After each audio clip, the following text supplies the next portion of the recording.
Goldilocks and the Three Bears.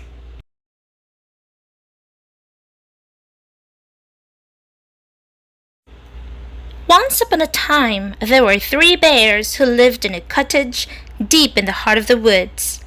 There was a great big father bear, a middle-sized mother bear, and a teeny-weeny baby bear. Every morning they cooked porridge for their breakfast, and every morning they all went out for a walk in the woods while their porridge cooled.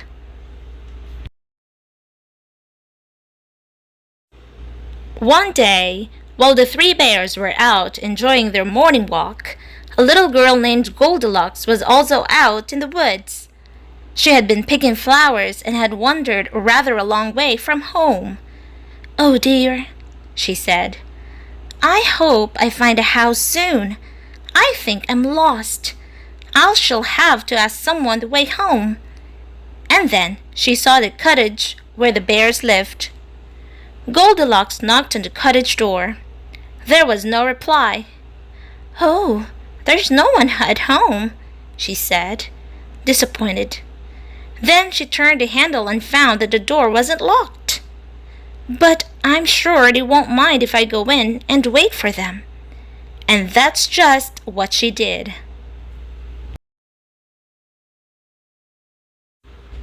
Goldilocks stepped into the kitchen and looked around. It was all very neat and tidy, and there was a wonderful smell of porridge in the air. It made her feel very hungry. She went over to the table and saw the three bowls of porridge. A great big bowl, a middle-sized bowl, and a teeny-weeny bowl. "It won't hurt to have just a little taste," she said, and she pulled out the biggest chair. It was Father Bear's great big chair. Goldilocks sat down and tried the porridge in the great big bowl. "Oh, oh!" she cried, dropping the spoon. "This porridge is far too hot." She went to Mother Bear's middle-sized chair and tried the porridge in the middle-sized bowl. "Oh," she said, "this porridge is much too cold."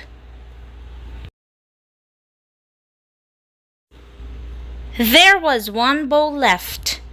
Goldilocks sat down in Baby Bear's teeny-weeny chair and tried the porridge in the teeny-weeny bowl. She said, licking her lips. "This porridge is just right." And she ate it all up. Goldilocks began to feel sleepy. She went into the next room and saw three comfy chairs.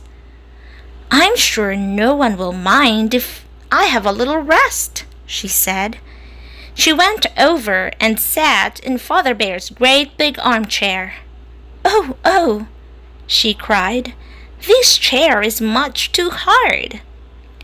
She went over and sat in Mother Bear's middle-sized armchair. "Oh no," she sighed as she sank into cushions. "This chair is much too soft." There was one teeny-weeny chair left. "This looks just right," said Goldilocks, and she sat down in Baby Bear's chair. But Goldilocks was too heavy for the teeny-weeny chair, and it broke. "Oh dear," sighed Goldilocks. Then she went upstairs to lie down. First she climbed onto the great big bed where Father Bear slept. "Oh, oh," she cried, "this bed is much too hard." Then she tried the middle-sized bed where Mother Bear slept. "Oh no," she sighed as she sank into the mattress.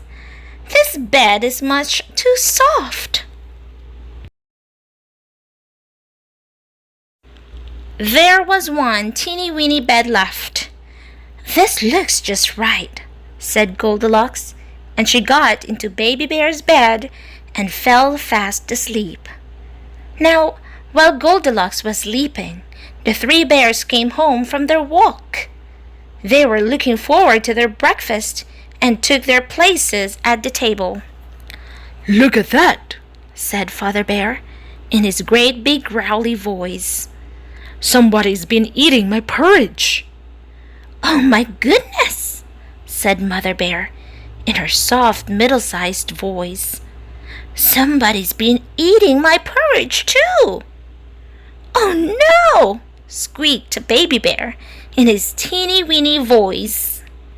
"Somebody's been eating my porridge, and it's all gone."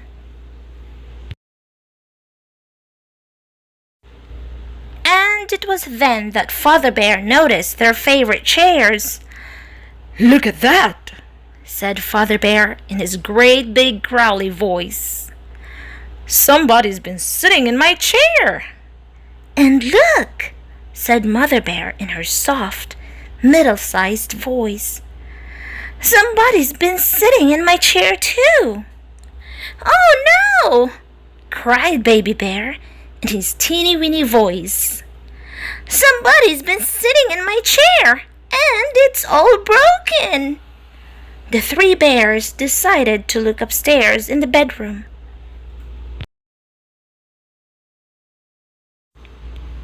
Up the stairs they climbed, and all this time Goldilocks was still fast asleep. "Look at that," said Father Bear in his great big growly voice. "Somebody's been sleeping in my bed." "My goodness," said Mother Bear in her soft, middle-sized voice. "Somebody's been sleeping in my bed too." "Oh no!" cried Baby Bear in his teeny-weeny voice. "Somebody's been sleeping in my bed, and she's still here." The three bears all stood round Baby Bear's bed, staring in amazement at Goldilocks.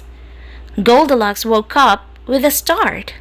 Unable to believe her eyes, she saw three furry bear faces looking down at her. "Oh, oh!" she shrieked. She tossed back the covers, leapt out of bed, scurried down the stairs, and ran out of the back door as fast as she could. And the three bears were too surprised to say anything. It was, of course, the last day they ever saw of Goldilocks. The end.